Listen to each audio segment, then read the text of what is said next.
Welcome to week 2 of September with Thea. Our topic for the month of September is discerning what's true for you.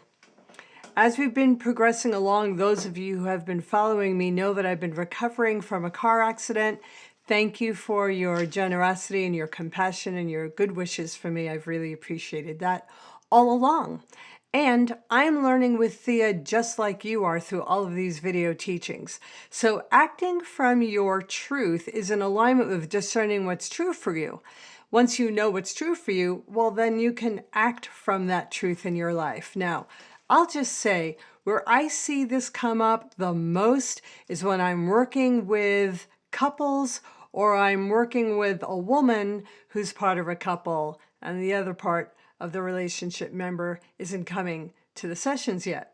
So I want to address that because that's a really big topic for most people is relationship and how to act from your truth in relationship. Now, there's a lot to be said and I'm going to keep it short. A lot of times we think we have to control our partners in order to have our truth supported. And that does not work. You can't control another person and you can't ask someone else to hold your truth for you. Acting from your truth means you need to be clean and clear within yourself of what's true from you, what's true for you. And then you make your decisions and you act from that truth. So here's a very tangible example. After the accident, I was not able to do a lot of things that I love to do. Hiking, biking, long walks, dancing, forget about that. And let's say I was in a partnership with someone who is an avid dancer. And maybe they love to see me happy and they want to see me enjoying myself and they love dancing. So let's say they were coming at me with, come on, let's dance. You'll feel better, it'll lift your spirits, it'll loosen your body up, it'll be great.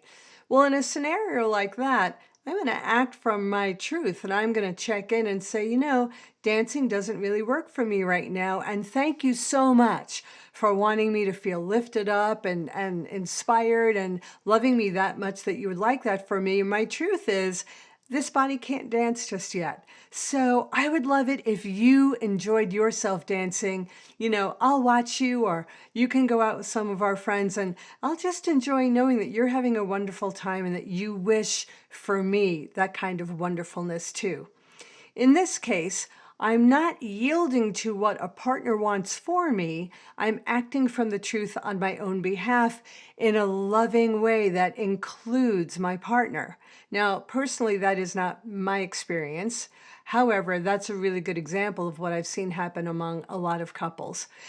The toughest one is when a couple is trying to decide whether to stay together or not. So that's a tricky one because there's a lot of buttons being pushed, there's a lot of attachments, there's fear of the unknown, there's a lot that's undefined. And when a couple is attempting to speak deeply with each other and they're already fired up and they know how to push each other's buttons and they don't know how to communicate from a harmless place, they need support. In a scenario like that, acting from your truth means a way to recognize what's going on for you, what you'd like in the partnership, how you would like relationship to feel, and then to act in accordance with that.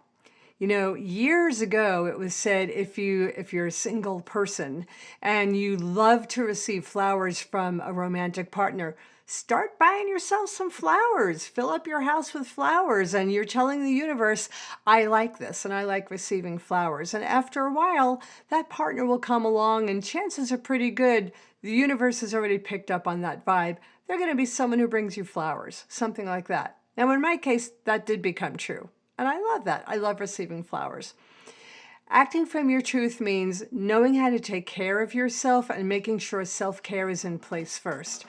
So if you have good support and you can get into clean communication with this partner, you're debating whether to stay with or not, you act from your truth by deciding what is true for you. And that's September's topic, discerning what's true for you. If your truth is you are a love-based person, And that is where you want to relate from. Whether you have discord in your relationship or not, then you act from that. And you can come to this partner who you might be breaking up with and saying, I recognize we're both hurting. And my truth is to rest in love as much as possible. I want to act from that. So let's go get some support and find out what needs to happen here. Or let's use a tool like a talking stick so we can cleanly take turns witnessing and hearing each other without jumping in and cutting each other off and having opinions. Acting from your truth is a way to take care of yourself in the moment and live your life in congruence with who you know yourself to be inside. Again, acting from your truth isn't necessarily just about partnerships and whether they're going to work out or not. It's just a really big topic, and I have a lot of people come to me for support on that. So just take a moment now and tune into yourself and look out at your life as if you're looking at a movie. Go ahead and look out at your life 360 degrees and look at different areas in your life and ask yourself, where am I in alignment with who I am? Where am I acting from my truth? And where am I afraid to act from my truth? Where am I afraid to admit to myself what the truth is for me? And then where am I afraid to apply that into my life? Let's just take a moment now without me talking and tune in and see what you come up with.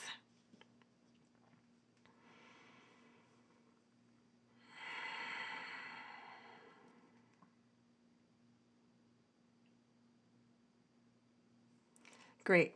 So my homework assignment to you is to hold this, whatever's in your mind, whatever you're thinking of as you look out into your life, where you see that you are acting from your truth. Congratulate yourself. It takes a lot of courage to act from your truth in your life.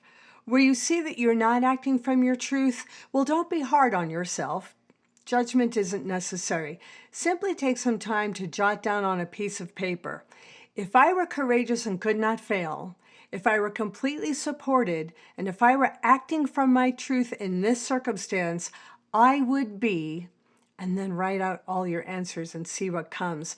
Let your wisdom, let your heart guide you and reveal to you that if you couldn't fail and you had the right support and you had the courage, who you would be in the situation. I'd like for that to be your homework, and I'd love for you to be spacious and kind and generous with yourself as you work with that. And remember, we can check in about your journey on Thursdays at 7 Mountain Time on Facebook on the live private Facebook group, THEA Guides for Embodied Ascension. So thanks for journeying with me. I hope that your time in September is going beautifully. And as my teachers, THEA, always like to say, and I love it too, thank you for your brilliance.